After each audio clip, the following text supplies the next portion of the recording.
मला सुगरण किचनमध्ये आपलं स्वागत आहे. आज आपण पनीरची भाजी कशी बनवते पाहू.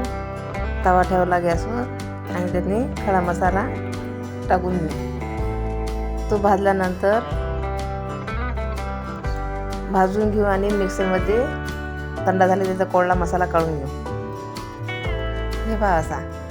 आणि नंतर एक टमाटो, एक कांदा, थोडासा लसूण, अद्रक ते भाजून घेऊ. त्यातने थोडंसं तेल घालून तो चांगला खमंग भाजून घेऊ आणि थंड झाल्यानंतर त्याची पेस्ट तयार करू. हे पहा अशी पेस्ट तयार करायसाठी थोडंसं पाणी घालू. त्यातनी सांबार, पालक घालून त्याची बारीक पेस्ट करू आणि कढईतनी तेल घालून त्यातनी जिरं टाकू. जिरं तडतडल्यानंतर त्यातनी आपण जो ओली पेस्ट काढली ती घालू. घातल्यानंतर त्याची तेल सुटेपर्यंत फिरवत राहू. तेल सुटलं की समजून घ्या की मसाला झाला. झाकून ठेवू 5 मिनटं. हे पहा असा. त्यानंतर एक कांदा कापून त्याच्यात 4-5 फूल टाकू.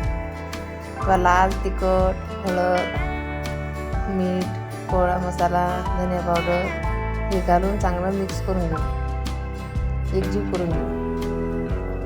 तो चांगला शिजला की तेल सुटेपर्यंत शिजवून घेऊ. त्यामध्ये थोडंसं पाणी घालून 5 मिनटं त्याला शिजवून घेऊ. हे पाच तेल सुटलं, मसाला आपला तयार आहे. त्यामध्ये पनीरचे तुकडे आपण कापून घेतले ते 10 मिनटं गरम पाण्यात ठेवून असे मिक्स करून घेऊ. तुम्ही तळून घेऊ शकता, पण मला अशी आवडते. या पद्धतीनं बनवून पाहिजे. असं फिरवत राहू, एकजीव करून घेऊ. मसाला त्याला लागला पाहिजे म्हणून त्यात थोडंसं पाणी घालून ते शिजवून घेऊ. मंदाची त्यात सांबार टाकून भाजी आपली रेडी आहे. त्या भाजी आवडीशी